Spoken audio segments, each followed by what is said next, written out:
Hey y'all, Ken here with another scope repair video. This is the BSA Edge 2x7x28 pistol scope.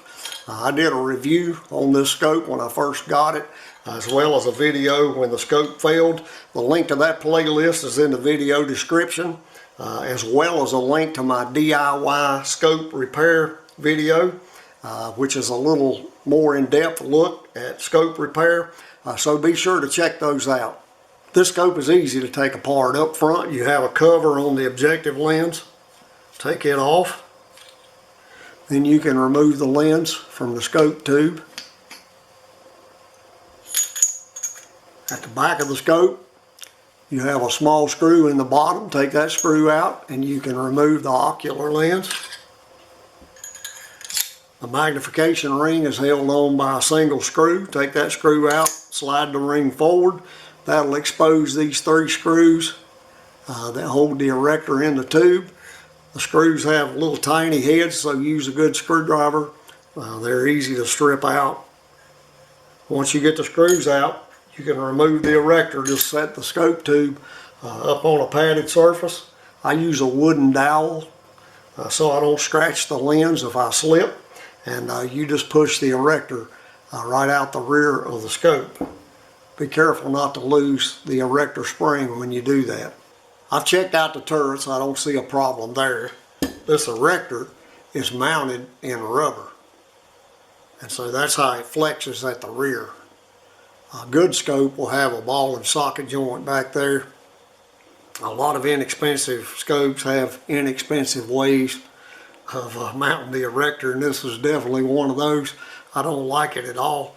But I grasped this thing and twisted on this piece and it broke loose. It was glued on with what looked like super glue. I put it back on with gray RTV, which is a flexible adhesive, and hopefully that'll work okay. So when your turret screws push against this, the erector tube has to flex in that rubber, which tells me that this thing's under some pretty heavy stress if you have to adjust your turrets very much from center. So with this scope, it may be that I have to shim my mounts to get this thing more center to begin with. I don't know. I'll experiment when I get it back together. Now another thing that I noticed about this scope, and this may not affect holding zero at all, I don't know, but I always take care of this in a scope if it does. This had quite a bit of movement. This is the piece that changes the position of these lenses inside this erector, and I'll show you how that works when I get this back together. But most scopes have a metal wave washer right here that keeps tension on this piece. So I got in an O-ring assortment and I found an O-ring. You can see it in there maybe. And I'm using it. I'm compressing it a little bit when I tighten this up. And that's going to keep this piece tight against this front piece that rests on the turrets. So I'm going to reassemble this. The only other thing I'm going to do to this scope is add 2 more of these erector springs. I made these 2. You can see they're a bit smaller and lighter than the original, and I'll show you how I position those in the scope. If you'll check out my DIY scope repair video part 2, you'll see how to make these from a common feeler gauge. So be sure to check that out. Here's the erector reassembled. As I said, I put an O-ring here to eliminate that movement in this piece. I'm not sure, as I said before, if that even affects zero. I'll go ahead with a disclaimer here. I'm not a trained scope technician. This is, again, do-it-yourself, something that I've learned by trial and error. What I do know, that anything that moves in this erector system will affect zero. So my goal is just to eliminate movement. You have these 2 little brass screws with nylon bushings, and they are attached to the lenses inside. And as you can see, when you rotate this piece, you change the distance between the 2 lenses, which changes the magnification level. I installed the end piece using a red Loctite thread locker. You definitely don't want that to come loose and wiggle on the threads. I put a little bit of super glue in these two holes for extra insurance. So all I need to do now is get the erector installed back in the tube and get my springs in place. The machine tolerances on this scope are not very good. This erector was loose in the scope tube, so I used some RTV around the outside of it when I installed it.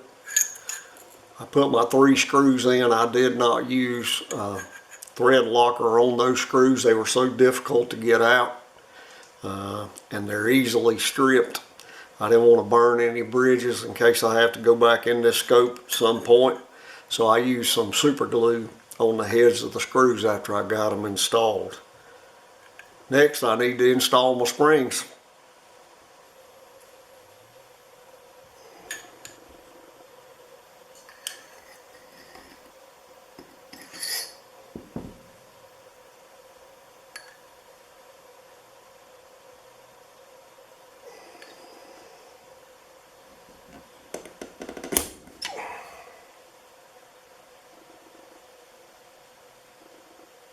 All that's left is to install the magnification ring held on by the single screw, the ocular lens, and all this lens does is focus your reticle.